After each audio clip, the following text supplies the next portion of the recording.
C.S. Lewis said this: "I believe in Christianity as I believe that the sun has risen, not only because I see it, but because by it I see everything else. Without the Son of God, Jesus Christ, we cannot see reality. Without Jesus, we cannot understand ourselves. Without Jesus, we cannot understand others. Without Jesus, we cannot understand this world. Without Jesus, we cannot understand the Bible. And without Jesus, we cannot understand our purpose in life. In other words, without the true light, we are blind." And that's the take-home message. Without the true light, we are blind, but the good news is that God has given us a true light in His Son, Jesus Christ, and that light shines in the darkness, and the darkness has not overcome it. That's the good news we're talking about this morning, and we are going to start in verses 6 through 8, and we're just going to simply call this the witness. "There was a man sent from God whose name was John. John came as a witness to bear witness about the light, that all might believe through him. He was not the light, but came to bear witness about the light." Now this John, this is not John, the author of the gospel, okay? The Apostle John wrote the Gospel John. He also wrote 1st through 3rd John and also Revelation. But here we're talking about John the Baptist. Okay, John the Baptist is a very important figure in the story of Jesus. And so I want to stop here and talk about John the Baptist, the witness, the one who came to bear witness about the light. And what we can say about John the Baptist is that he was clearly sent from God. Perhaps you already know his story, but John the Baptist was Jesus' cousin. And he had two special, amazing, devout parents named Zechariah and Elizabeth. Zechariah was a priest, and Elizabeth, his wife, was barren. And they were both advanced in years. It sounds kind of like the story of Abraham and Sarah, doesn't it? They were both advanced in years, but God gave them a miracle baby, and He said to name the baby John. And so from the get-go, John was a very, very special little baby. And God had a specific purpose for John the Baptist's life. In fact, John the Baptist's ministry inaugurated the New Testament.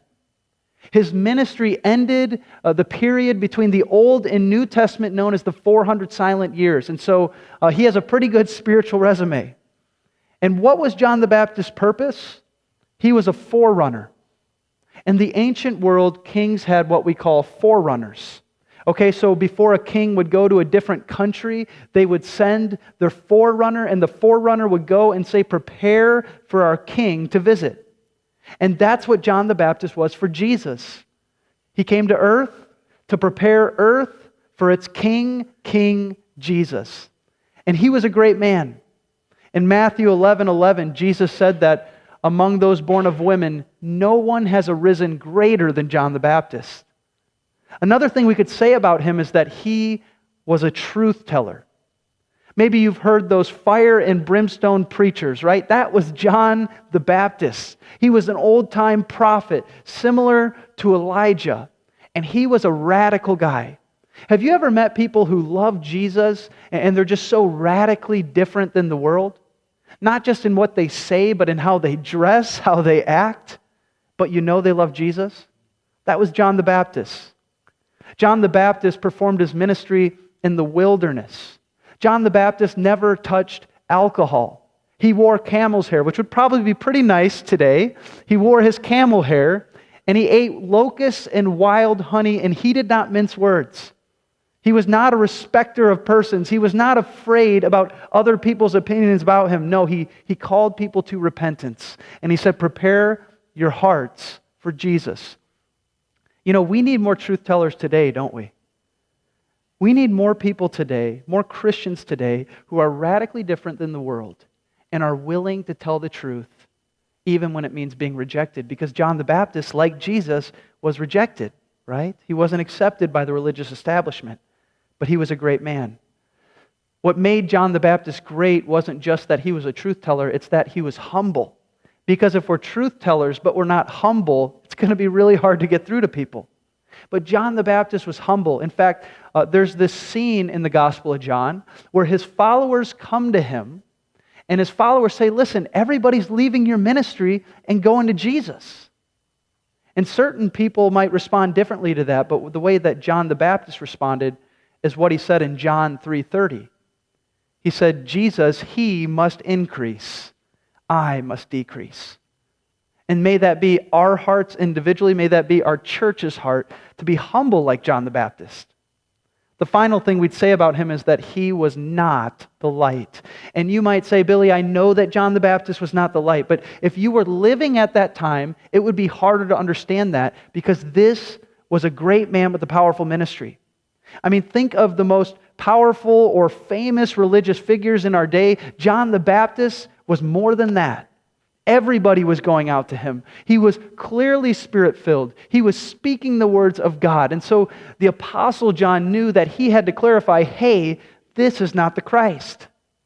And John the Baptist said that he was not the Christ. In fact, in abode to his humility, he said that he was not worthy to untie the sandals of the Christ.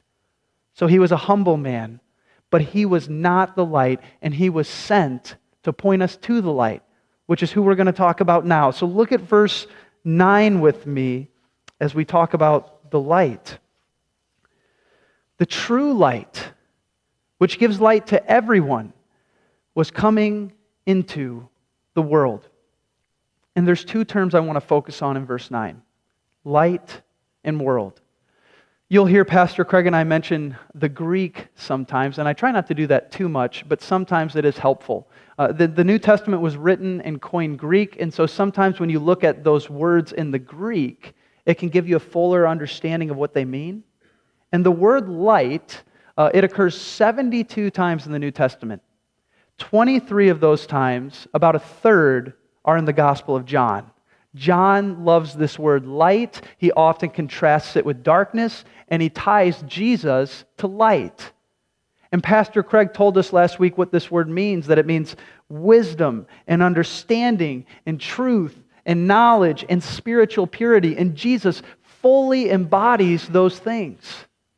And this great light, it says he was coming into the world, and that's the second word I want to focus on, world. That word occurs 186 times in the New Testament. 78 of those times are in the Gospel of John. And then John uses that term world 24 more times in 1st through 3rd John and 3 times in Revelation. And the point simply is, when you see the term world used in the New Testament, it's usually John. And here's what he often means when he says it. He means the world opposed to God. The world in opposition to God.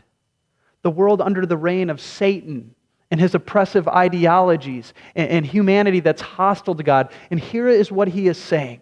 He's saying this light Jesus was coming into enemy territory. He was coming into a world that is hostile to God. You know, one of my personal hobbies I love is to read history and to watch history. And I probably annoy my wife sometimes, just like going on history monologues, but I love it, you know. And one thing I learned in looking at World War II was at D-Day, we had this American Airborne Division. And it was a really fascinating division of our military. I mean, these guys on D-Day got in planes, flew over enemy territory, behind enemy lines, and parachuted in. And of course, not all of them made it, but some made it, and they took over enemy territory. And that's actually a good way to think about Jesus. Jesus was like one of those paratroopers who flew into enemy territory. When he was born of the Virgin Mary, he came into a hostile world, a world that was being controlled in many ways by Satan, sin, and death, and he came on a rescue mission to save us. This is one of the great ways to understand the gospel. I mean, think about Jesus' life. From the moment the word went out that he was going to be born, what happened? Herod opposed him. Herod tried to put all the children 2 years and under to death to stop Jesus. And then as he was growing up, an angel would appear to his father Joseph and tell him to move here and there to escape the enemy. Then before he begun his ministry, what happened? Satan tempted him in the wilderness for 40 days and 40 nights. He tried to stop him. During his 3 years of ministry, many people were opposed to him. Right? Rome was opposed to him. The religious leaders were opposed to him because he was in enemy territory. And then at the cross, right when Satan thought he had Jesus cornered, Jesus defeated Satan on the cross. Jesus is the one who came into enemy territory, behind enemy lines, and defeated our enemies, Satan, sin, and death, on the cross. That's the gospel. You know, in our lives, we are going to be in slavery and bondage to the enemy until we turn to Jesus. There's nobody else who can rescue us from being in slavery and bondage to Satan, sin, and death other than Jesus. But the good news of the cross is that when you turn to the cross, you turn to victory in Christ. When you turn to Jesus, you are no longer enslaved to the enemy. As we do every week here, we want to point you toward Jesus. It's very simple. If you confess with your mouth that Jesus is Lord and believe in your heart that God raised him from the dead, you will be saved. You will be saved from our enemy and will have true freedom and victory in Christ. He is the light that came into the world. He is the one who in Matthew 28 said, all authority in heaven and on earth has been given to me. He's the one who in Revelation 1 said, I have the keys of death and Hades. I'm the captain now, right? That's what Jesus said. He defeated our enemy. And we have a choice. Are we going to turn to him or reject him? We actually see two choices given here in these verses. And the first one we're going to talk about is this. We'll call it rejectors of the light. Rejectors of the light. Look at verses 10 and 11 with me. It says, he was in the world, and the world was made through him, yet the world did not know him. He came to his own, and his own people did not receive him.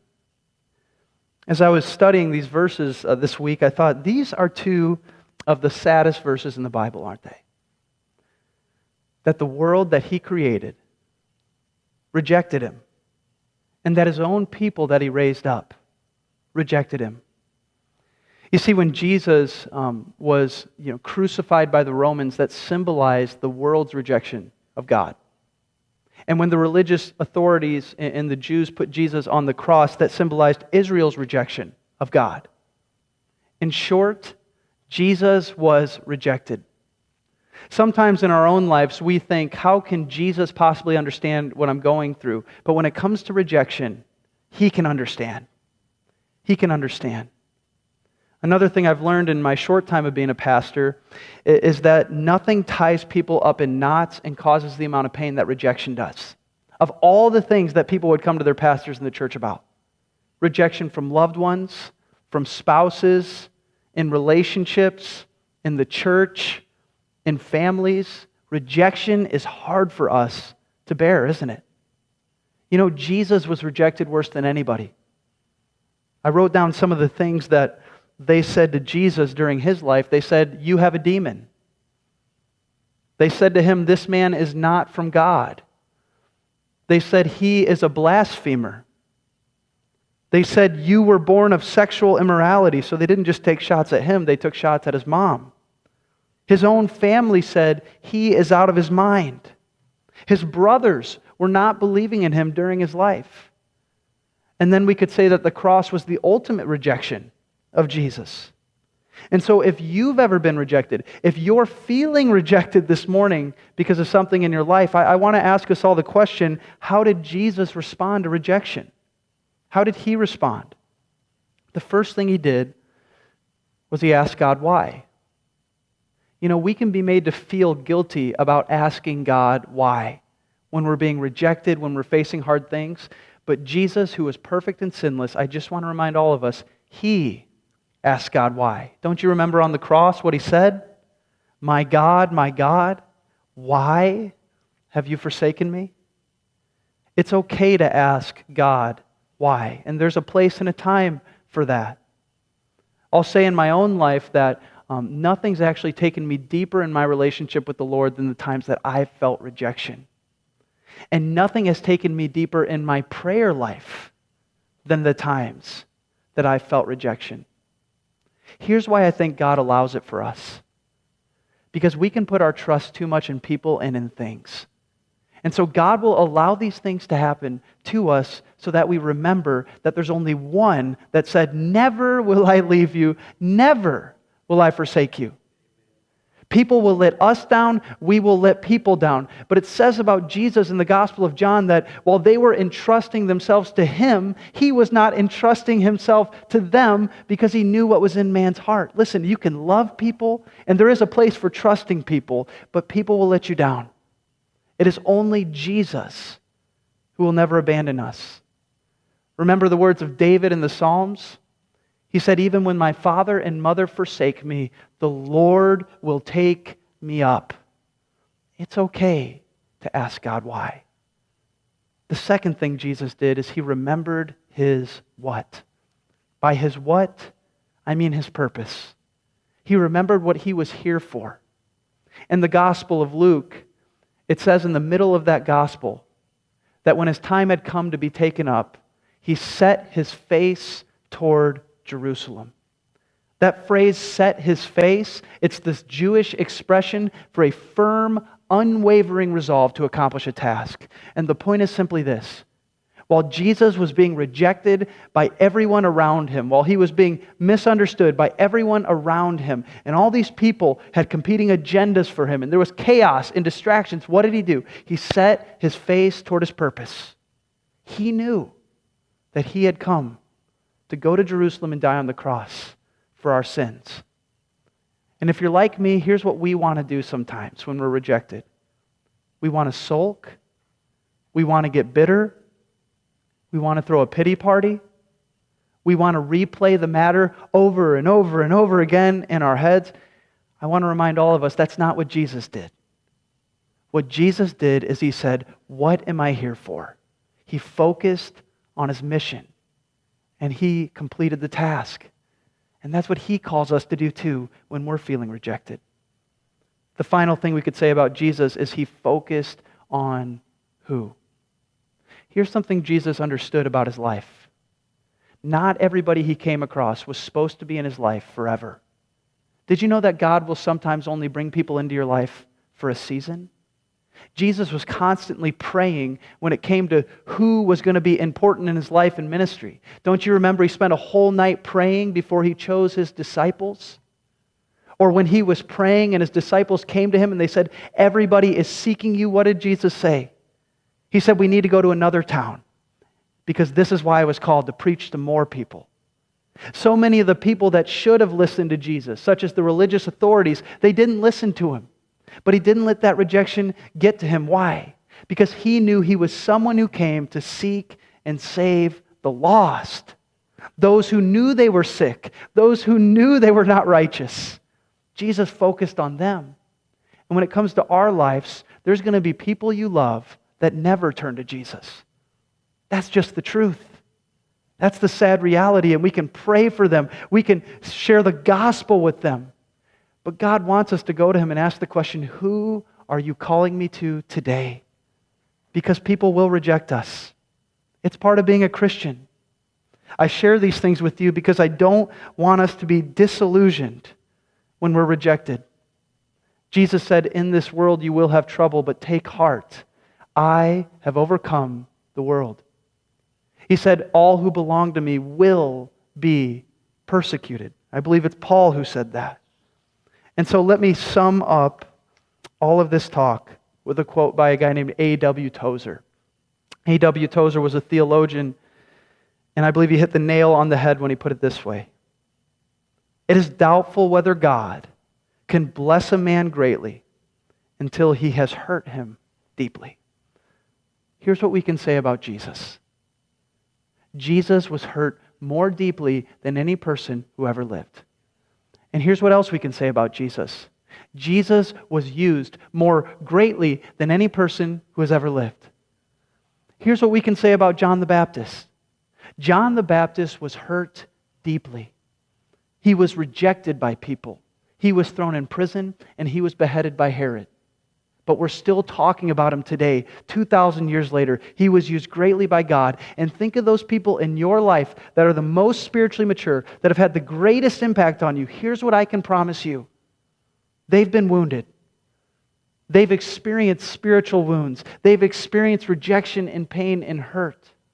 And if you're a follower of Jesus, you will too. It comes with the territory. Don't let that get you discouraged. Stay on mission. Let's talk about the second choice that we're offered. And this one's more encouraging. We're going to call this receivers of the light. It says in verses 12 and 13, "But to all who did receive him, who believed in his name, he gave the right to become children of God, who were born not of blood, nor of the will of the flesh, nor of the will of man, but of God." Here is a great short definition of what it means to follow Jesus, to believe in his name. And we're going to see this word believe over and over again throughout John. And here's what the word believe means. It means to trust. It literally means to trustfully commit oneself to something. So when it says believe in Jesus' name, what it means is to trustfully commit yourself to the name of Jesus.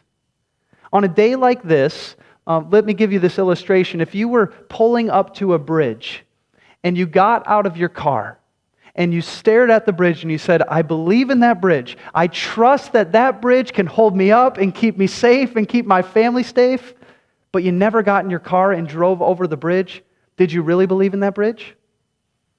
Or take this chair.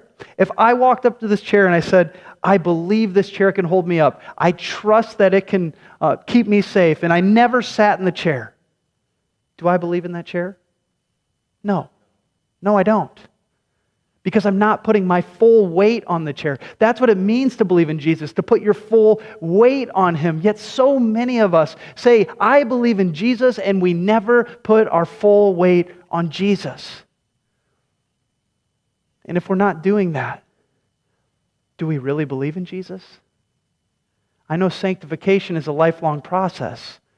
There's things that he's got to drive out of our lives, but listen, to believe in Jesus is to trustfully commit yourself to him with all your heart, all of your weight. That's what it means when John says to believe in him.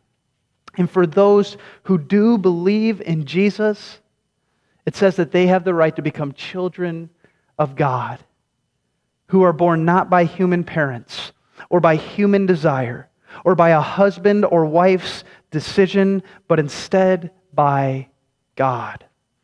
Not by our will, but by God's will. You see, just as it can be discouraging when certain people that you might think would come to Jesus never do, it can be equally encouraging, such a blessing, to see how God uses unlikely candidates and unlikely churches, like Prairie Bible Church, to spread his message. God is in the business of doing more with less than anyone. God can do anything with our lives, and he often uses people that you would never expect him to use. And that's why it says it's not about a person's decision or our will. Whose will is it? It's God's will, his decision. When we turn to Jesus, he can decide to use you, me, in a powerful way. I was thinking this week about someone who's had a deep impact on my life. That's my great-grandpa. My great-grandpa's name was Martin DeHaan. And he went by M.R. DeHaan. And, his story is a story of not by our will, but by God's will. Martin grew up, his parents were devout Christians, and they had this dream in their heart that one of their 3 sons would become a pastor. And he was the youngest. His oldest brother's name was John. He had a middle brother named Ralph, and then there was little Martin. And the guy who was going to be the pastor was John. I mean, what a fitting name for this message, right? He was going to be the pastor, and his parents, their hearts even lifted one day when John, as a young boy, came to them and said, "Hey, maybe after college I could become a minister too." And so they continued to pray and dream that maybe John would be that son for them. When John was 15, one day after school, he went out with a friend out to a pond to swim, and they were going out to collect and catch lilies, and they went out there, but John never came home, and his friend never came home. And when they went to the pond, they found those two on the bottom of the pond. They both drowned. And as you can imagine, those parents were crushed for the rest of their lives. Not just because their dream had been crushed, but because they'd lost a son. And the two little boys, Ralph and Martin, they didn't show much promise about becoming pastors. They too were crushed. You know, little Martin grew up and he became a doctor, a medical doctor. And he was a good student. And he begun his doctor practice in Michigan. And at that time, you would ride horses and buggies to all your patients in weather like this and treat your patients. But he became a workaholic, and in order to self-medicate and get through the long nights, he became an alcoholic. And as he approached 30 years old, he ended up in the hospital with a near-death experience because of the abuse he put on his body. He actually had a day as he started to get better where one of his patients knew that he loved whiskey. And so the patient brought him a bottle of whiskey as a gift for getting better. And he had a choice to make. Was he going to go back to who he'd always been? Or was he going to truly turn to God because God had been working on his heart in that hospital? He took the bottle of whiskey and he dumped it down the drain. And he never drank again. And he became a pastor. And it was through the ministry of M.R. Dahan that tens of thousands of people came to know Jesus. And if we go back and you were to ask those parents when he was little what their will was, what their decision was, and what God was going to do in their family, they would have no idea. But God had a different plan for that young boy's life. And I just want to remind all of you, I don't care about your past. God can do anything with you when you fully yield your life to Him. And that's what He's looking for, people who will fully yield their lives to Him. As the band comes up, the first step is to trustfully commit yourself to believe in Jesus. That means to confess that He is Lord and believe that God raised Him from the dead. And if you will do that, if you will put your faith in the finished work of Christ, you will become a new creation and He can do anything with your life.